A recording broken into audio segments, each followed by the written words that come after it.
Now you say it should be terrifying. For Yeah. me, immediately I'm thinking about, and I want to transition into conversations about like how does this apply to business and leadership. Hmm. I think it's exciting. It puts me in charge that I can, if I consciously unpacked my beliefs and, as you say, my Right. values, But and you I think can't. I You can't. can't. That's the terrifying part. You can't consciously unpack your pre-conscious processes. Can we not do that through looking at behaviors? You can. It's just that you aren't the best qualified to explain your decision making because you've never been aware of the decision making process. You've been aware of the answers that your decision making process has given you, Fair enough. Because we right? make decisions emotionally and we justify them after the fact. We Exactly. build the story exactly as you're talking And about, which it's I love. pre-conscious. Hmm. It happens before you're even aware of it. The non-conscious mind serves up the decision you've made. Then your rationalizing mind makes up a narrative to fit the decision you've already made and frame that as the most logical. No, see, I'm still like, I get it on the beliefs and the values, and then I'll say goals. Okay, Uh-huh. surely part we experience, hey, you have a goal to remember what the icon is. Now go verify that your model was correct. I had a goal in mind, and that caused me to delete everything that was irrelevant to that goal. Is that one of the pathways that you teach to people in your speaking and consulting on how to harness this power that we have? Right, exactly. A big part of it is having people who are outside your frame of reference, outside your context, who can identify those beliefs that are in action by virtue of the decision making and the arguments you come up with, right? Be like, okay, here's what we're going to do. Well, that won't work because of this limiting belief, that limiting belief, and that limiting belief. And then say, well, that is your reality, and those are your real limits because that's what you believe is wrong. But just imagine for a minute that it wasn't that way. What would you be able to do then and then actually be able to do it? You're like, holy crap, I couldn't even imagine doing that. Right. And that is the magic phrase to me. And that phrase alone is really what got me into the coaching and sharing and teaching this stuff. Because my background as a performer, I performed at hundreds and hundreds of colleges over the course of 10 years.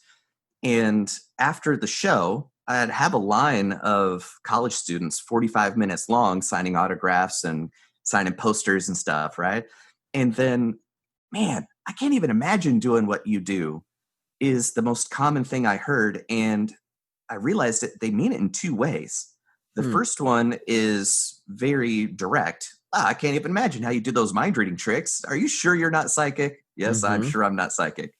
The second one is, I can't even imagine being a professional mentalist. Wait a minute. So you just travel around pretending to read people's minds and people pay you for it?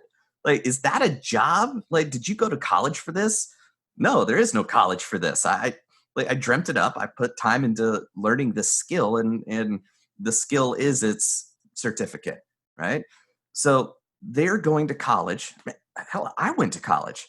But most often, people are going to college to get good grades, to get that job, to get the paycheck, to retire with the gold watch, right? That's the trajectory of the standard social narrative. Here's what I, citizen, will do for a good life. Ha ha ha! There we go. Sure. Right, and it's all planned out from the beginning, and you know the day you're going to die from the moment you're born. Right, then you are in the middle of the college piece of that puzzle, and then here comes me. Hi, everybody. I'm a professional mind reader. Like, wait, what? There's no way for them to frame who I am in relationship to the only trajectory they see as a viable thing. So they literally are saying, I can't imagine doing what you do. Like, I don't know the first place to start to even get to where I I don't have a boss, right? So I started talking to college kids about that over and over and over again, and the same kind of 20 different concerns and questions kept popping up. So that's why I wrote the book, Think Like a Mind Reader. All right. here's how I think. Here's what I believe. Here's how I've gotten to believe it. Here's what it's gotten me.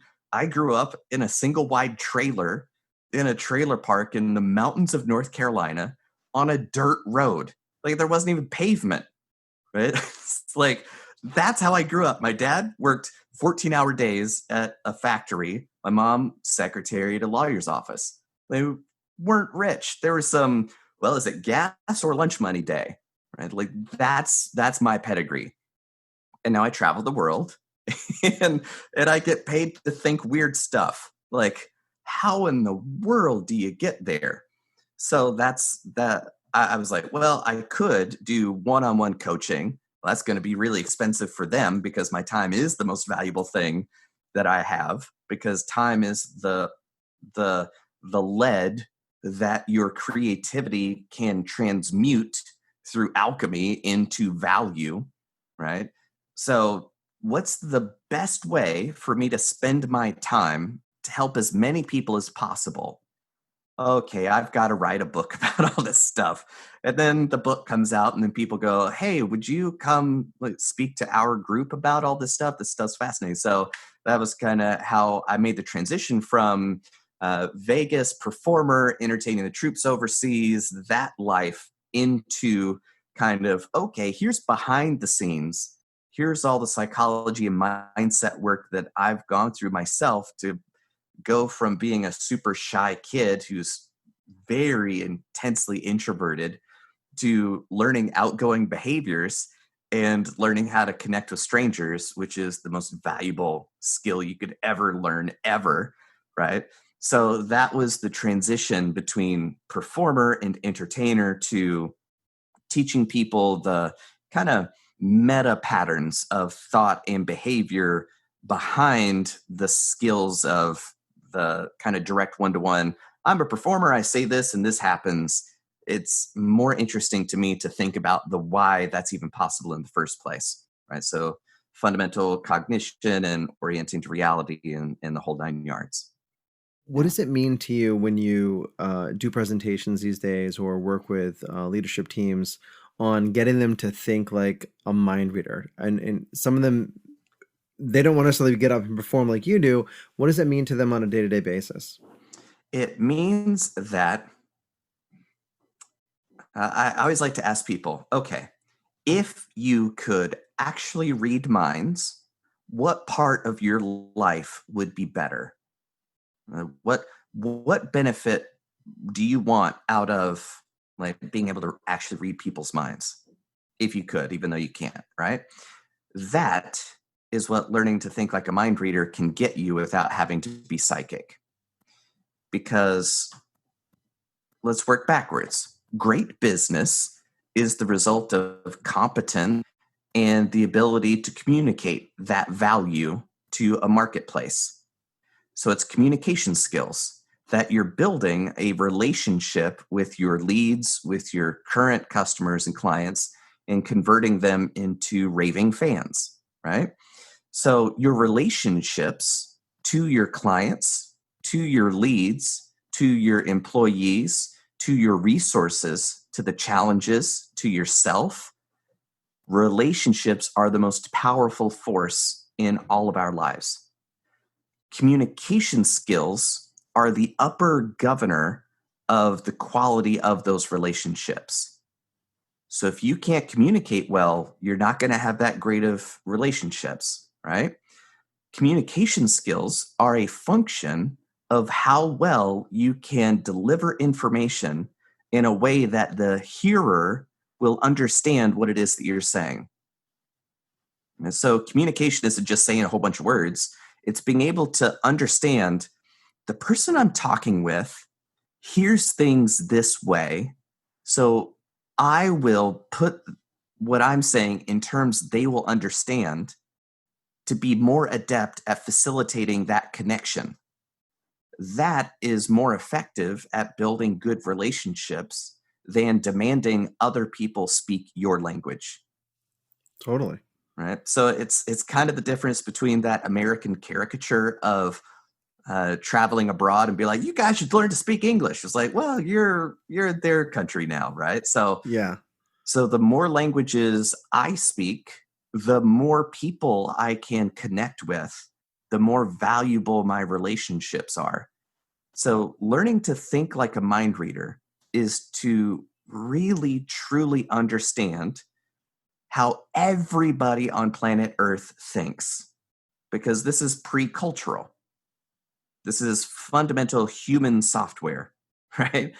So it's basically giving you admin privileges to the human software when most people don't even make use of the restricted user space they're in, right? So that's what it is to understand communication more fully, to improve their negotiations, to improve their coaching and leadership, reducing misunderstandings and wasted time, wasted opportunities, land more gigs, right? Win more business. Yeah. Like often I'm helping people negotiate six-figure deals, right? And then the person from across the table is like, could we really one of my favorites that I heard recently was like, what could we do to sharpen the pencil on this? I was like, that is a fascinating turn of phrase. By what do you mean? He was like, well, get better on the price. I was like, no, we know what it takes to get you what you're asking to have done. We'll never, ever, ever be the cheapest. We don't compete on price because we will never compromise on quality. So, no, I won't let you pay me less because you will only be stealing from your own results. And that saves thousands of dollars by reminding the person across the table that it's in your best interest to pay what you're paying so that you're not undercutting your value.